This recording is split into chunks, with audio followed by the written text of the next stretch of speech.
abrir nossas Bíblias no livro de Atos, capítulo 2, verso 37 a 47.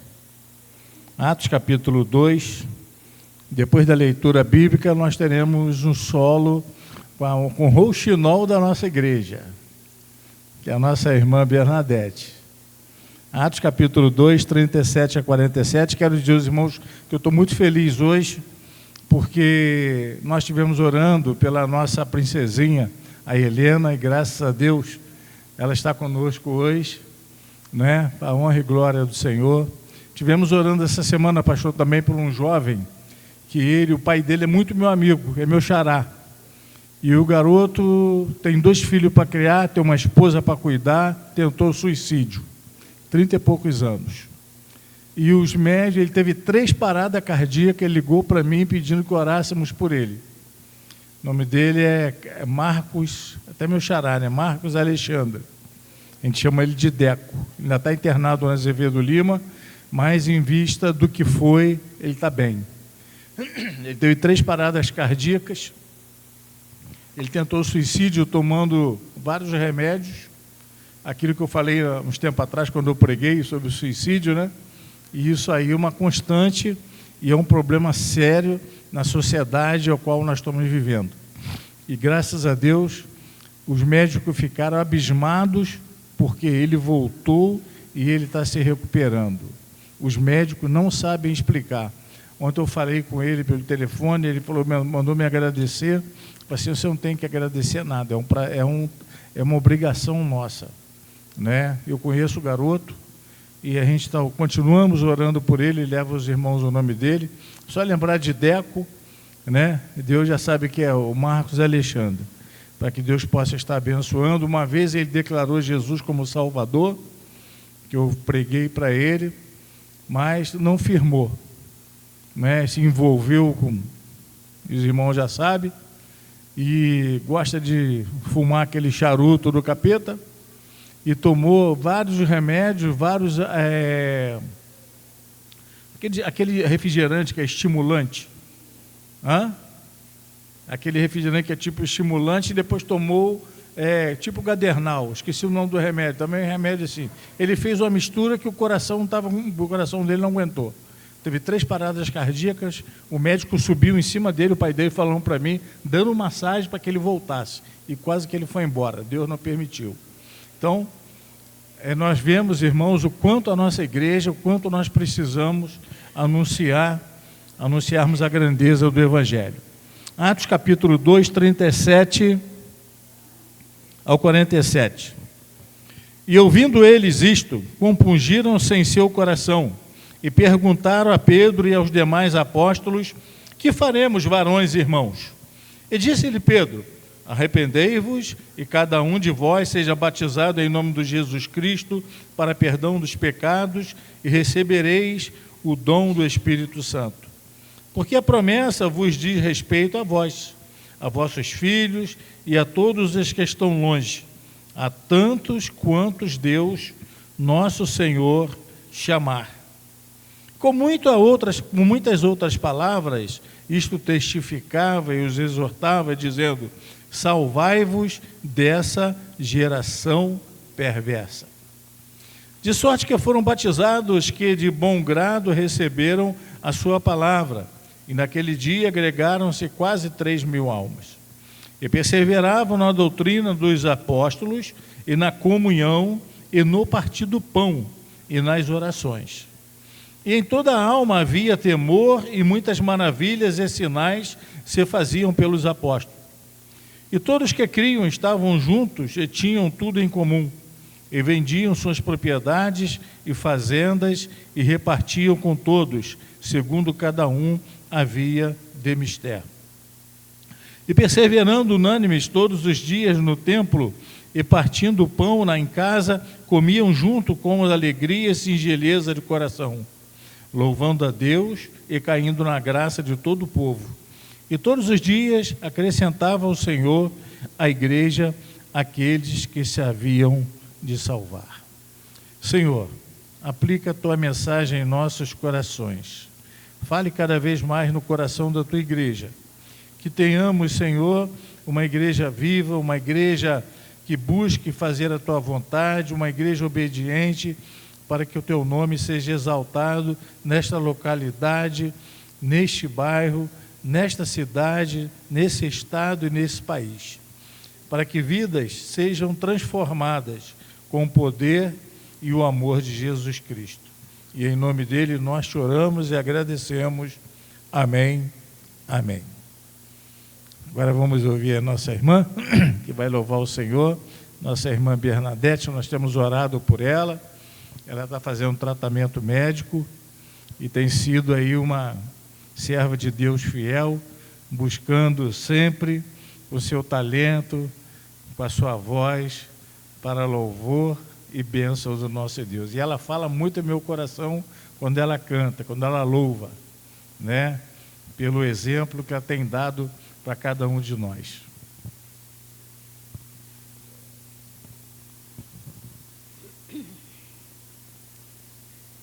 Obedecer é melhor do que sacrificar. Melhor é sempre atender e toda a lei guardar. A Deus com fé, nossa alma louvamos. A sua lei obedeçamos, pois obedecer é melhor do que sacrificar. Melhor é sempre atender e toda a lei guardar. Vós que dizeis que não é preciso a lei guardar, lembrai-vos de que a Escritura manda praticar. A Deus com fé, nossa alma louvamos. A sua lei obedeçamos, pois obedecer é melhor do que sacrificar. Melhor é sempre atender e toda a lei guardar. A bênção só será dada a quem a lei cumprir. A isso coisa nenhuma pode substituir. A Deus com fé, nossa alma louvamos. A sua lei obedeçamos, pois obedecer é melhor do que sacrificar.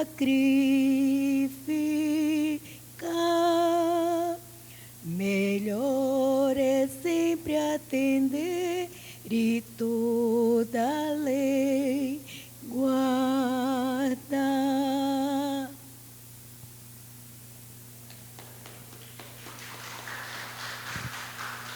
Deus abençoe, irmã Bernadette, que a sua vida seja sempre usada pelo Espírito Santo de Deus para honrar, glorificar e louvor ao nosso Deus, né? Uma igreja viva. Interessante que nós estávamos falando, o pastor estava falando, ele não sabia a mensagem que eu ia pregar, e tudo concorre para o bem daqueles que amam a Deus, diz a palavra. uma igreja viva, uma igreja que se coloca na presença de Deus, uma igreja que busca a cada vez mais anunciar o Evangelho, porque a missão da igreja é essa, anunciar o Evangelho em Jesus Cristo. Em meados da década de 1960, surgiu uma teologia nos Estados Unidos que declaravam como tese: Deus morreu e a igreja é o seu túmulo. Essa teologia, também chamada de teologia de brochura, por causa da sua rápida ascensão e popularidade e ao seu declínio. Um dos seus defensores, Thomas Altizer, defendia a ideia de que no sacrifício vicário de Cristo se auto-aniquilou e, isto é, morreu. Essa teologia blasfema originou-se por causa da Segunda Guerra Mundial, em que muitas vidas foram ceifadas e o mundo vivia sem esperança. Ou seja, nós vemos, após a Segunda Guerra Mundial, surgiu essa teologia, e naquela época já se falava um mundo sem esperança, não diferente do que nós estamos vivendo hoje. As pessoas estão sem esperança, pessoas estão sem Jesus, pessoas estão sem alegria, pessoas estão cada vez mais tomando esses remédios para poder dormir, né? E muitas, como nós falamos no sermão anterior, última vez que eu preguei, muitas estão até procurando suicídio. Uma igreja viva, meus irmãos, é aquela que sente piedade pelas almas perdidas. O verso 37 e 38 diz: E ouvindo eles isto, compungiram-se em seu coração e perguntaram a Pedro e aos demais apóstolos: Que faremos, varões, irmãos? E disse-lhe Pedro: Arrependei-vos e cada um de vós seja batizado em nome de Jesus Cristo para perdão dos pecados, e receberei o dom do Espírito Santo. O dom do Espírito Santo é a salvação. Meus irmãos, é necessário que nos dias atuais, difíceis e desesperançosos, saiamos evangelizar, a mostrar às pessoas que estão em trevas o grande amor de Deus para conosco e da condição condenatória do pecado. A igreja, ela não pode ser acomodada diante de tal missão, diante de tanta responsabilidade, diante de tanto compromisso que há no seu bojo, que há na sua membresia, que há na sua função e no seu foco e na sua identidade de ser.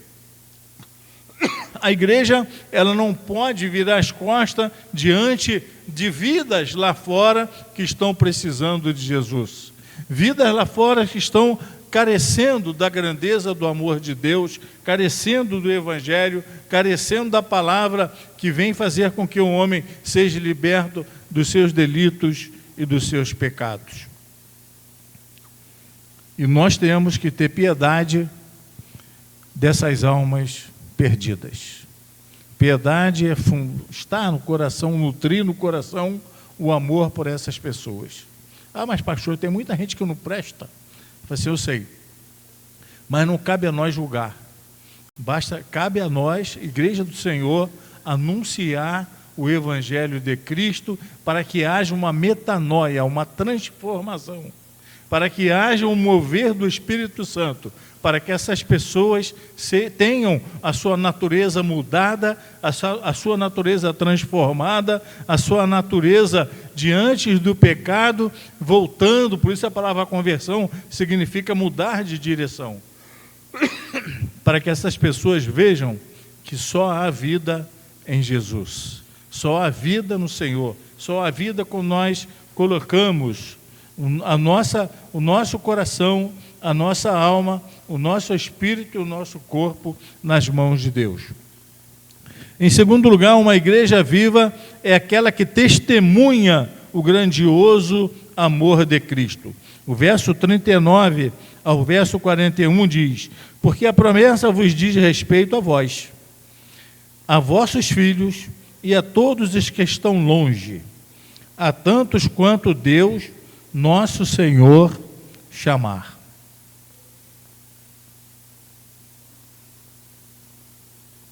A promessa, meus irmãos, de salvação eterna nos pertence.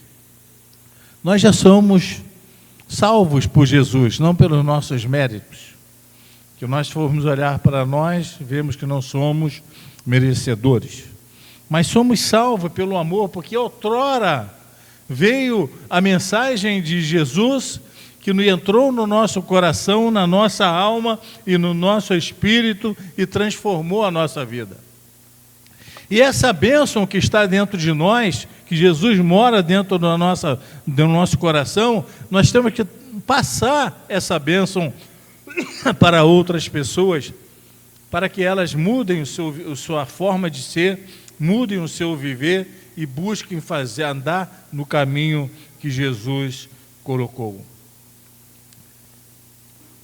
Somos possuidores de um grande tesouro e não podemos nos esconder do testemunho dessa grandiosa redenção que temos em Jesus Cristo. A nossa vida tem que ser vivida de forma tal a honrar esse presente que ganhamos de Deus através do seu Filho Jesus Cristo. E o testemunho, meus irmãos, é algo fundamental na vida do cristão. Quando nós damos exemplo para as pessoas, poxa, pastor, mas a gente erra tanto, eu também erro. Mas temos que procurar errar menos. Nós temos que procurar estarmos na presença de Deus. Temos que procurar encher o nosso coração com a ação do Espírito Santo sobre a nossa vida, para que o nome do Senhor seja honrado, dignificado através da vida de cada um de nós. Contudo, nós precisamos testemunhar.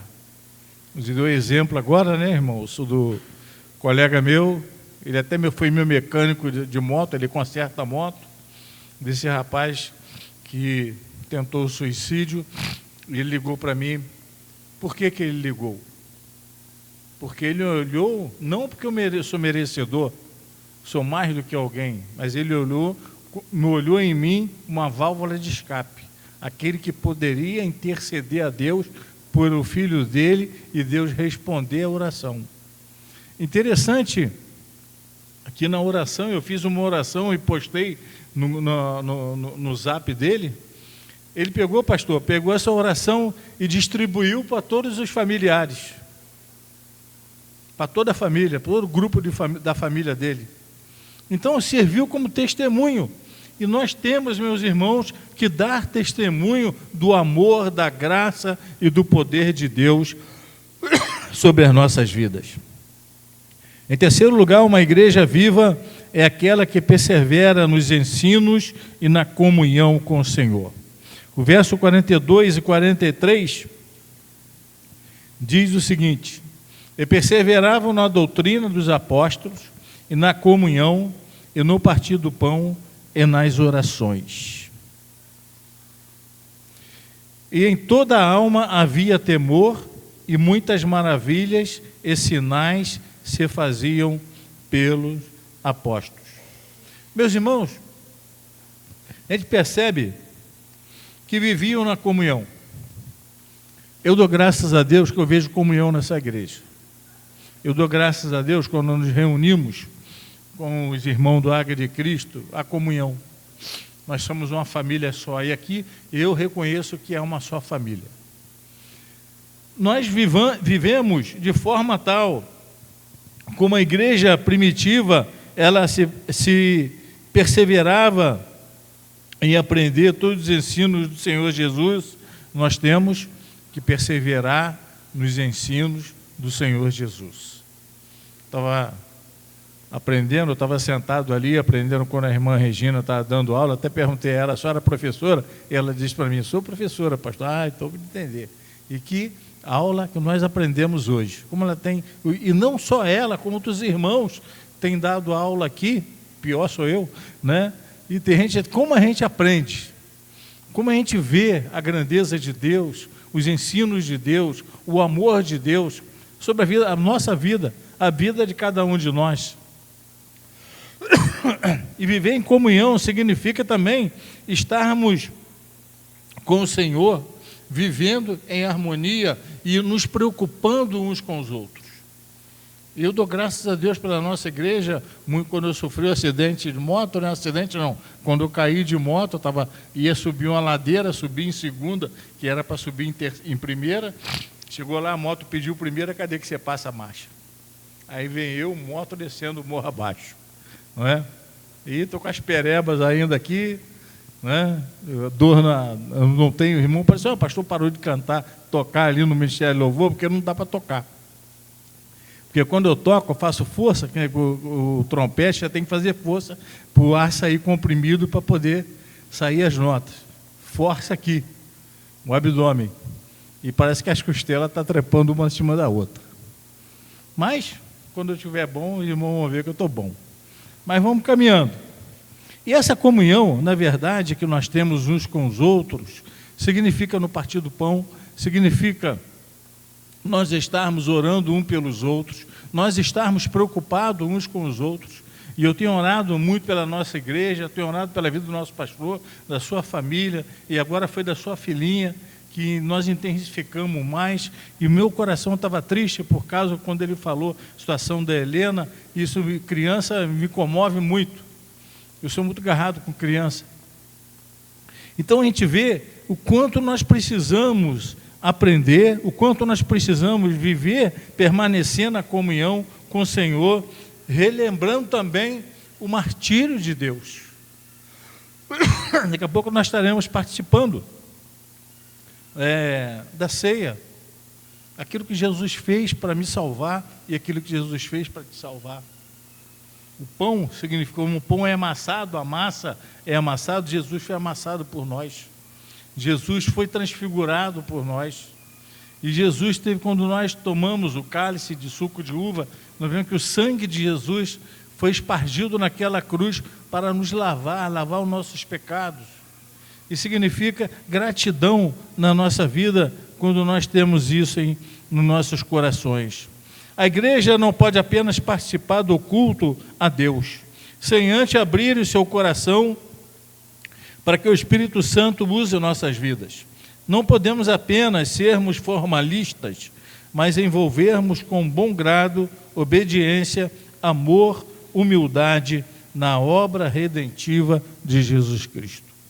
É uma obrigação de cada um de nós. Ah, pastor, eu não sou pastor, eu não sou diácono, eu não sou evangelista. Irmão, é uma obrigação nossa. Se você é salvo, se você tem certeza que seu nome está escrito no livro da vida, você tem que colocar sua vida para ser usada por Deus. Nós vimos o nosso pastor fazendo um apelo aqui, né, daqueles irmãos que querem, que a nossa igreja precisa. A demanda é grande. E o que nós temos que fazer? Deus não chama os capacitados, mas Deus capacita os escolhidos. Né, irmã Bernadette? Deus capacita os escolhidos. Muitas das vezes eu olho para mim e vejo a minha pequenez, vejo as minhas limitações, mas Deus quer que eu faça. Deus quer que eu esteja ao lado dele ajudando, esteja trabalhando para ajudar os irmãos na caminhada, porque os dias são difíceis e nós temos que caminhar juntos. Porque aprendi uma coisa com o pastor Éder, que brasa fora do braseiro, ela se apaga. Lembra, irmão Cláudio? O pastor Éder falava isso, brasa fora do braseiro se apaga. E nós precisamos estarmos juntos, em comunhão, para que o nome do Senhor seja exaltado através das nossas vidas. O povo judeu, no seu cativeiro babilônico, quando eles estiveram lá, eles não perderam a sua identidade. Foram para uma terra longínqua, cultura diferente, deuses diferentes, comidas diferentes, sacrificadas a outros deuses, idiomas diferentes, e eles não perderam a identidade deles. Permaneceram com o seu idioma, com a sua língua, permaneceram com o propósito de servir a Deus, muito embora teve alguns que se desviaram, mas isso em todo lugar acontece, mas a grande maioria ficou junta com Deus, louvando a Deus e buscando a presença de Deus. E nós vemos que muitos também faziam suas próprias comidas, não participavam daqueles manjares que havia no reino da Babilônia. E quando nós nos separamos das coisas deste mundo, das coisas que o mundo oferece, nós estamos cada vez mais nos aproximando da presença do nosso Deus. E em quarto lugar, uma igreja viva é aquela que zela pela unidade dos seus membros. O verso 44 a 47 nos diz: e todos que criam estavam juntos, tinham tudo em comum, e vendiam suas propriedades e fazendas e repartiam com todos, segundo cada um havia de mister. E perseverando unânimes todos os dias no templo e partindo o pão em casa, comiam juntos com alegria e singeleza de coração, louvando a Deus, caindo na graça de todo o povo. E todos os dias acrescentava o Senhor à igreja aqueles que se haviam de salvar. Vocês sabem por que eles estavam vendendo suas propriedades naquela época? Porque eles estavam sendo perseguidos pelo governo romano. O governo romano tomava as posses das pessoas, as casas, os terrenos, e eles estavam tomando. O que eles faziam? Assim, vendia a propriedade e dividia, levava a presença dos apóstolos ali, dividiam para aqueles que estavam menos, que eles estavam passando dificuldade. Estavam sendo, se eles não vendessem, eles perdiam do mesmo jeito. E eles abençoavam a vida de outros irmãos, porque o coração deles estava aberto para o amor, para a graça e para o poder de Deus agirem na sua mente, no coração e em sua alma.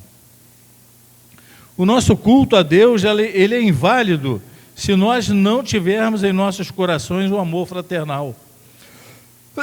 Isso significa olharmos para o nosso irmão como a nós mesmos.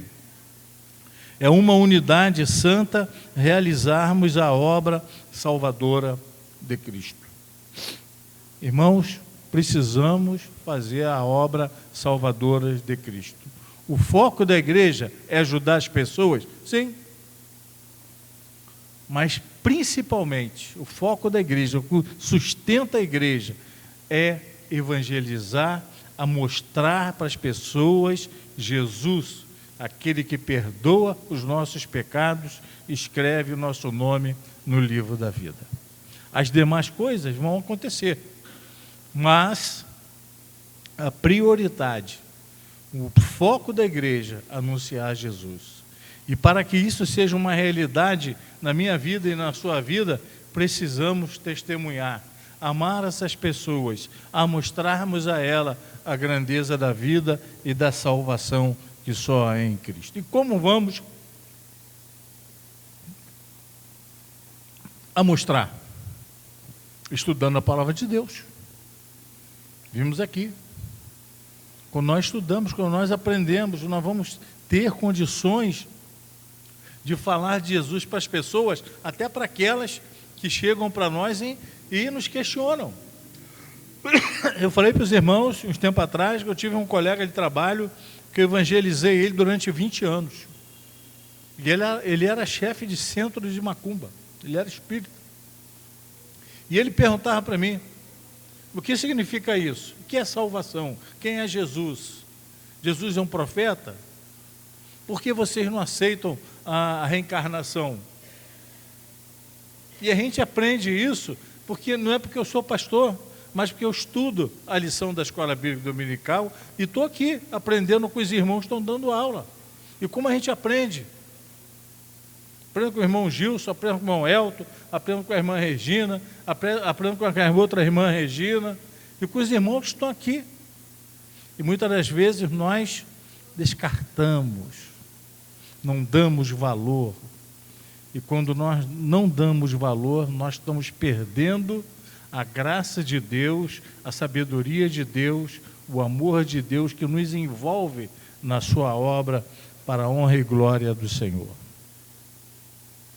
Concluindo, em 1968, o monge franciscano Leonardo Boff foi o criador da teologia da libertação. que trata da libertação das pessoas da opressão política, social e econômica.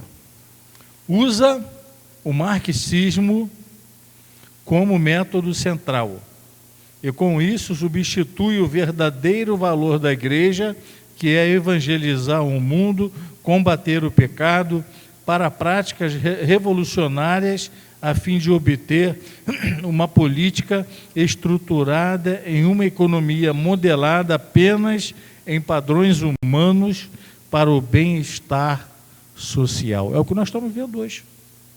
Comunismo. É o que nós estamos, o Estado querendo tomar o lugar de Deus. O Estado querendo ser religião de Deus. O Estado querendo moldar a minha forma de pensar, de agir, do jeito que eles querem. E são homens iníquos, pecadores, que não têm os seus corações, não têm os seus pés firmados na palavra de Deus. É o que nós estamos vivendo.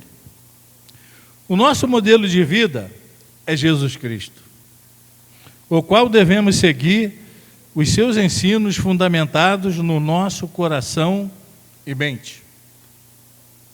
Trará bênçãos maiores na igreja, tornando-a cada vez mais viva na obra do Senhor Jesus Cristo. Nós temos que voltar o nosso coração, a nossa mente, a nossa alma para a obra do Senhor. Pastor, estou aqui, conta comigo. Pastor, mas eu tenho tantos problemas de saúde. Todos nós temos. Eu falei para ele, pastor, o coração está meio barro, meio tijolo, mas estou aqui para ajudar o irmão, ombro a ombro.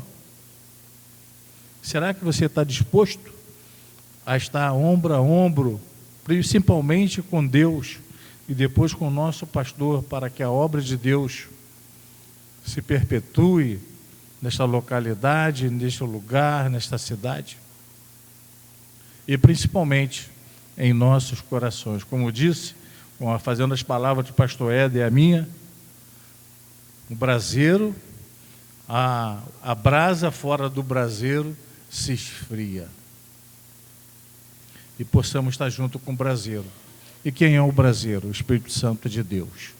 Quem é o braseiro? Eu fazer a obra de Deus. Qual é o braseiro? Eu estudar a palavra de Deus. Qual é o braseiro? Eu anunciar a grandeza da vida e testemunhar do amor de Jesus. Esse é o braseiro, irmão. Nós não podemos nos afastar. Não, eu já sei muito já, sou isso, aquilo. Quem sabe? Eu estou aprendendo até hoje, eu me converti com 14 anos de idade, vou fazer agora em janeiro 62, ainda estou aprendendo. Como eu aprendo? Como eu tenho aprendido com os irmãos aqui. E é um exemplo para a minha vida. E nós não podemos, irmãos, como igreja do Senhor, nossa igreja, nós temos que ser uma igreja viva, uma igreja que busca o amor de Deus, uma igreja que busca o Evangelho de Jesus, uma igreja que viva para a honra e para a glória do Senhor. Amém? Que esta mensagem que fala o meu coração fique também gravado no coração de vocês. E muito obrigado por aqueles irmãos que oraram por mim, até choraram. A irmã Celi falou que chorou por mim, preocupada comigo, não é? Senhor, não leva ele agora não, ele é tão feinho, não é? Então, irmãos, a gente tem que estarmos juntos, louvando e bendizendo o nome do Senhor. E eu agradeço aos irmãos que oraram por mim, outros ligaram, meu pastor ligou, né? Outros irmãos ligaram para saber, eu já estou vivo, já que eu não morri ainda não, né? Muito embora, diz que a gente vai ficando velho, vira criança. E eu fiz uma criançada, fiz uma peraltice lá, era para ter subido em primeira, subi em segunda e deu o que deu, que fui parar eu e moto morro abaixo. Mas dos males o menor. Não quebrei nada, a moto praticamente não teve nenhum também danos assim sérios. Então Deus botou os anjos dele ali nos abençoando e nos protegendo. Amém, irmãos? Vamos caminhar juntos. Nosso pastor precisa, a nossa igreja precisa, todos nós precisamos de estar ombro a ombro, louvando, bendizendo, trabalhando para que o nome do Senhor seja exaltado através da vida de cada um de nós. Amém? Oremos. Senhor, que esta mensagem fique em nossos corações, que a igreja que somos nós seja avivada, seja uma igreja, ó Pai, as nossas vidas sejam cada vez mais envolvidas com a Tua obra. Perdoa, Senhor, os nossos pecados e nos ajuda, Senhor, a Te servir cada vez mais e mais. Livra-nos do mal, livra-nos, Senhor, dos homens maus, livra-nos, Senhor, dos acidentes, livra-nos, Senhor, de todas as doenças, e que as nossas vidas estejam sendo amparadas pelo Senhor, guiadas pelo Teu Santo Espírito. Nós Te agradecemos e Te agradecemos também pela Tua igreja aqui reunida, que vive também no intuito de louvar e bendizer Jesus como seu Salvador. E em nome dele nós choramos e Te agradecemos. Amém e amém, Senhor.